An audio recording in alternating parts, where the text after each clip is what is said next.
Theater Awards.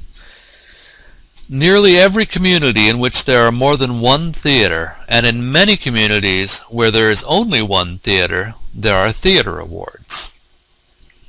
Awards are important for more than just the actors' egos. First of all, an actor's job is to find the next job. An actor's real job is looking for work. Most actors will spend much more time doing that than actually acting or rehearsing. If you are given an award, finding that next job might be ever so slightly easier.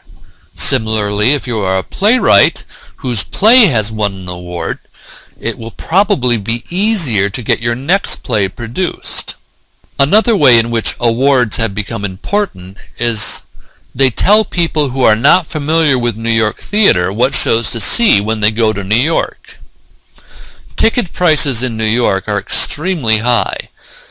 Discounted tickets at the half-price ticket booth are roughly $65 for the cheapest seats. Front row seats, which are not my favorite place to sit, for a Broadway hit, are easily $300. Many are more. With ticket prices like this, people look for educated guidance on what to spend their money on. Awards are one of the places people look. The Show Avenue Q, which I highly recommend so long as you're not easily offended, was struggling to get an audience when it first opened on Broadway. They were barely keeping the doors open until they surprisingly won the Tony Award for Best New Musical. They have now had a 6-year run on Broadway and they are still going.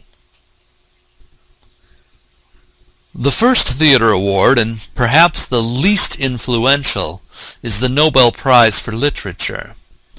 It doesn't often go to a play, although it has on several occasions. This award was first awarded in 1888. The first truly important award for theater is the Pulitzer Prize for Drama. It was first awarded in 1918. In order to win the Pulitzer, the play must have an American subject and have been written by an American playwright. Now, there is one notable exception to this. The Diary of Anne Frank won the award.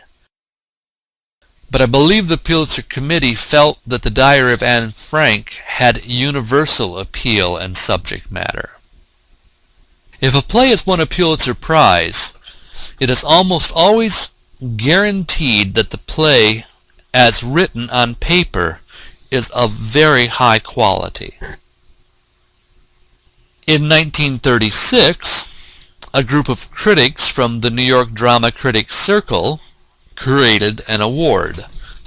This award was a response to the critics not agreeing with the Pulitzer Prize Committee's choices. The New York Drama Critics Circle Awards are given to both Broadway and off-Broadway productions in the categories of Best American Play, Best Foreign Play, and Best Musical.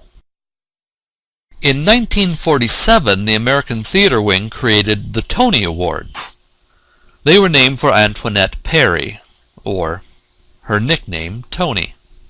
They were created in direct response to the New York Drama Critics Circle Award. The American Theater Wing wanted an award which was voted on by a peer group. In other words, working theater professionals choosing who they wish to honor. This award is much like Hollywood's Oscars. The Tony Awards are solely for Broadway plays. Not to be left out, the Obies, or Off-Broadway Awards, were set up in 1956.